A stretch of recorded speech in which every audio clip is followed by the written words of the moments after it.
this is real life, and real life happens to real people.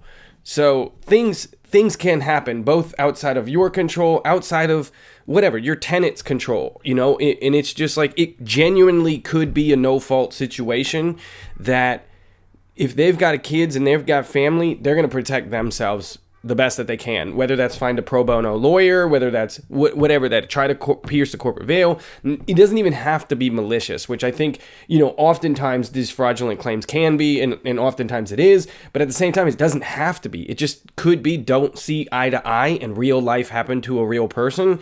And now you're unprotected. And I mean, that's the worst case scenario. I think the number one cause for bankruptcy, which now hits really home to me because I moved from Japan to the United States, is medical bankruptcy. And it doesn't have to be on purpose. It still could be no fault, but like that hits landlords too, right? Yeah, absolutely. 100%. I wanted to dive real quick. Go ahead, quick, please. If I could. So I've got a client that is a real estate broker in Florida, and he owns a few rentals. So I'm talking to him, and I ask him, "Hey, have you ever been sued before?" And he says, "Yeah, well, yeah, but it wasn't much. It wasn't much." I said, "Well, how much did it cost you?" He said, "About $10,000." I said, "Well, I guess it depends on your definition." I was like, "Well, what happened?" So he had a tenant that was moving out, and he did his inspection of the house, and he had to keep the deposit for cleaning fees and other stuff. So he says, I talked to the tenant on the phone, let him know that I was keeping his deposit, and it was, everything was good, right? It was all good. He says, well, about 3 weeks to a month later, I get a call from some legal firm that I'm being sued. And he's like, well, what's going on? His tenant sold his litigation rights for that deposit to a legal firm that does that buys litigation rights from people. So there was no problem when he got off the phone, but since there was some money out there and low hanging fruit, because it was his name on public record that owned that property, the law firm saw that and made their move, bought it. It cost him $10,000 in legal fees. Guys, it could have cost $1,000 to protect it. So just to jump in here, that's why I put that call to action in, exactly what you just said. That's a broker.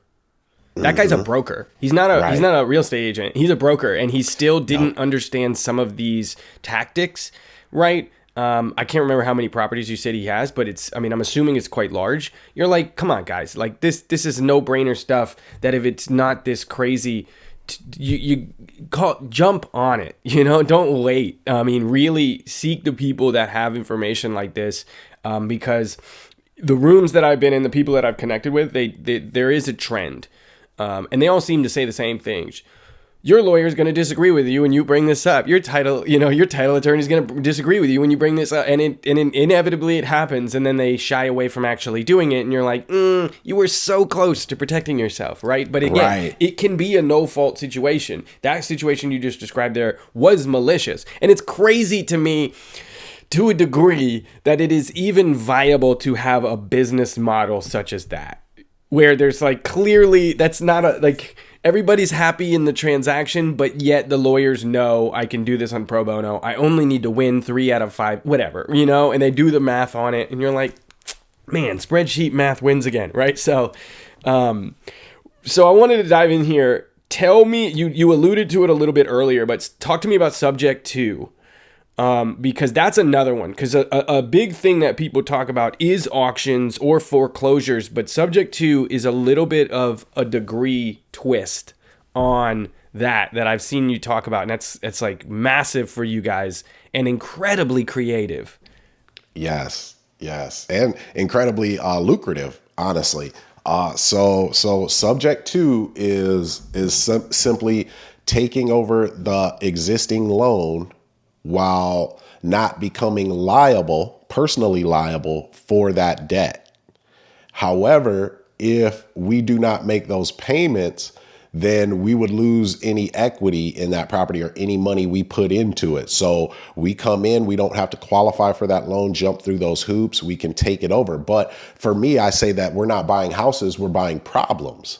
Right.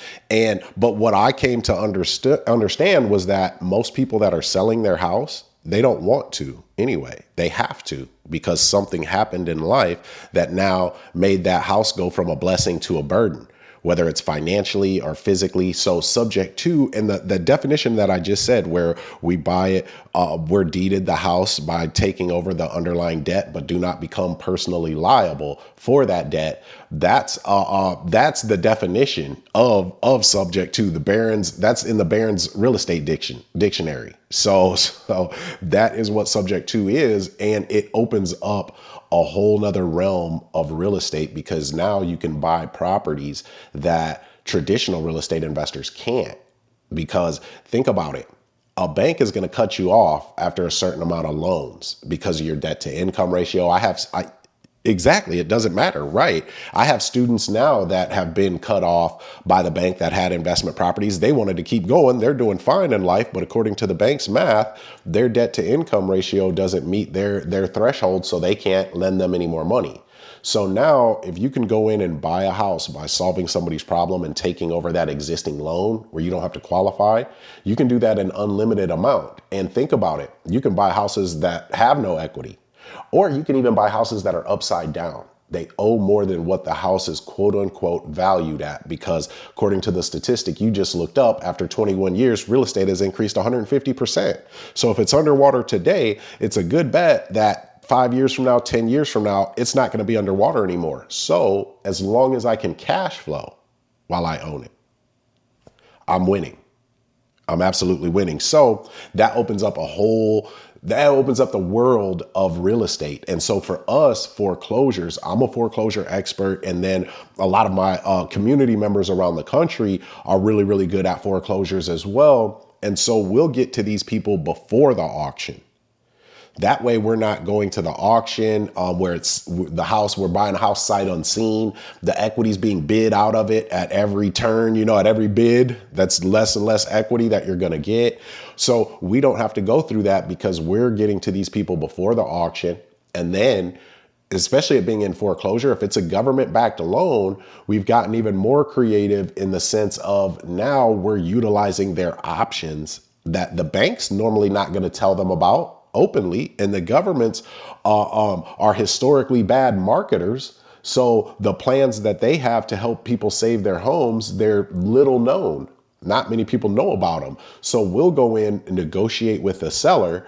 And then when we talk to the lender, we get to restructure that mortgage. So I've got students who they were 38,000 behind. The people's homes that they were going after, 38,000 behind, and they didn't have to pay that 38,000. They bought that house, put the 38,000 on the back end of the mortgage, and then just had to start making payments again. So going in with very little money up front, no risk to your personal credit. Of course, you got to do the right thing if you tell a person you're going to take over their mortgage and make those payments, right? But it opens up the world. It doesn't cost us much money up front. So it's a complete game changer for us in real estate. And that's just subject to. That's one acquisition strategy. What's going on, guys? If you like that clip right there, you will love the full interview. You can check that out right there. I'll see you on the next video. Oh, and subscribe, because we got a lot of big things coming up in the near future.